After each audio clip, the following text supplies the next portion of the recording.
Você sabe o que é fobia social ou ansiedade social? Conhece quais são os sinais ou o que leva uma pessoa a ser diagnosticada com a fobia social? Esse é o assunto do vídeo de hoje.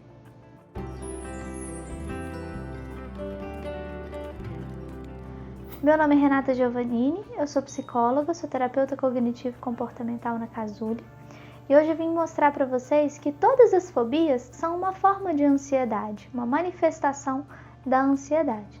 A fobia social geralmente é aquela ansiedade que se manifesta quando a pessoa está diante de uma exposição a outras pessoas e se percebe sendo julgada ou tem medo mesmo que o seu desempenho não seja como ela própria espera. E aí o que vai diferenciar, uma fobia específica ou uma fobia social, um tipo de fobia, de uma ansiedade mesmo, ou um transtorno de ansiedade?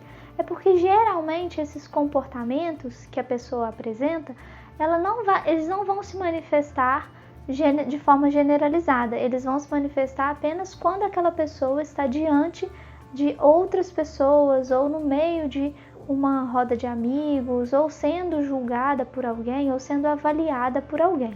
São medos desproporcionais que trazem a ideia de ameaça, o medo do julgamento, do seu próprio desempenho, da sua capacidade de expor mesmo as suas ideias, mas que se ela não tivesse ali diante daquele público ou daquelas pessoas, ela desempenharia esse papel de uma forma muito tranquila, sem nenhum prejuízo. Então, o medo e a ansiedade, de uma pessoa com fobia social frequentemente vem por conta desse sentimento de julgamento, de avaliação. A pessoa se sente muito exposta na frente de outras pessoas.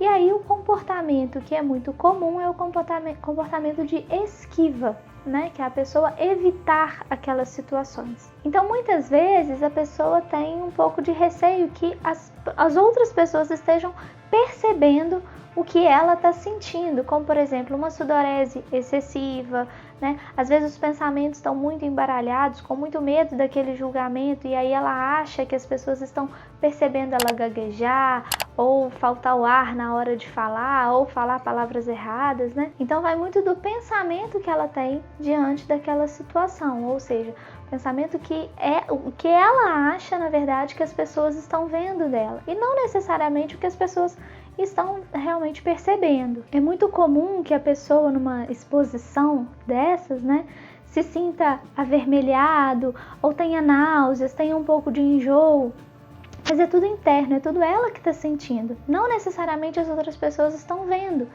mas o medo que as outras pessoas percebam esse comportamento, esse sentimento dela, acaba influenciando na maneira como ela vai desempenhar realmente aquela tarefa ou aquele comportamento que ele está ali para fazer. Então, situações que são muito comuns do indivíduo apresentar uma fobia social são situações de exposições, como falar em público, apresentar um trabalho, seja na escola, na faculdade ou no próprio trabalho mesmo, desempenhar o papel de ser portador, daquela informação. As situações mais visíveis, vamos dizer assim, são as situações em que aquele indivíduo está em evidência, mas não necessariamente a fobia social só vai acontecer nesse tipo de situação específica.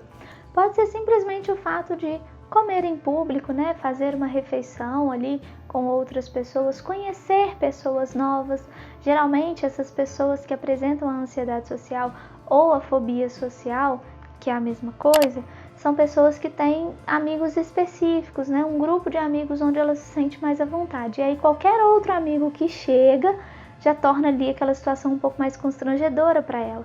Não que ela não queira fazer novas amizades, não que ela não goste de conhecer outras pessoas, mas ela se sente em evidência, ela se sente em exposição e ela tem muito medo de que essa outra pessoa que ela não conhece tenha algum julgamento ou algum pensamento ruim sobre ela, sobre o que ela é, o que ela fala, como ela age, como ela se comporta. Então, basicamente, o comportamento de uma pessoa com fobia social é moldado por conta desse medo de julgamento, esse medo da exposição. E essa pessoa, ela geralmente observa isso, ela tem noção de que os seus comportamentos são excessivos, de que os seus pensamentos são irracionais, mas ao mesmo tempo ela não sabe o que fazer ou como lidar com isso que está acontecendo ou essa situação, né, que ela está vivendo, como ela se sente nesse momento. O tratamento para uma fobia social nem sempre vai envolver um tratamento medicamentoso. Em alguns casos, sim, quando se tornar um pouco mais excessivo, um pouco mais comprometedor. Mas, basicamente, o tratamento é o acompanhamento psicoterapêutico. Através da terapia cognitivo-comportamental, a gente consegue identificar quais são as distorções cognitivas que esse indivíduo está fazendo.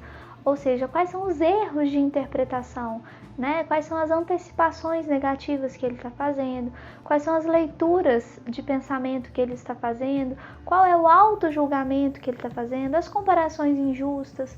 Então a gente precisa identificar como esse indivíduo está pensando, né? O que se passa na cabeça dele naquele momento, para a gente poder contradizer esses pensamentos, né? E passar para uma linha de um outro modo de enxergar essa situação, de lidar com essa situação, sem que necessariamente ele precise evitar situações sociais ou deixar de frequentar lugares que ele gostaria, né? Deixar de estar com pessoas que ele gostaria. O intuito, na verdade, é fazer com que esses pensamentos se modifiquem para que possa modificar também o sentimento de humilhação, de vergonha, né? De julgamento. Então essa é a ideia da terapia cognitivo-comportamental, nesse caso da fobia social. E através do modelo da TCC, a gente também tem a oportunidade, né, de aplicar alguma técnica de exposição, caso seja necessário, e isso também é só de uso do profissional de psicologia. Então é muito importante que uma pessoa que manifesta esses sintomas, né, que eu mencionei aqui nesse vídeo, procure uma ajuda terapêutica, para que ele possa ser tratado, acompanhado com muito cuidado, com muito zelo, né? Porque cada pessoa é única, cada sentimento também é único e a gente não pode generalizar nem mesmo aquilo que é comum em todo mundo. A gente não pode trazer para a pessoa como se aquilo fosse comum também para a vida dela. Cada pessoa é única, cada tratamento também deve ser único. Eu espero que você tenha gostado desse vídeo. Se você puder, compartilhe aí com seus amigos. E se você identificar, né, alguém que você conhece com esses sinais e sintomas, tenho certeza que esse vídeo também pode ajudar muito essa pessoa a procurar um tratamento mais adequado. Até a próxima!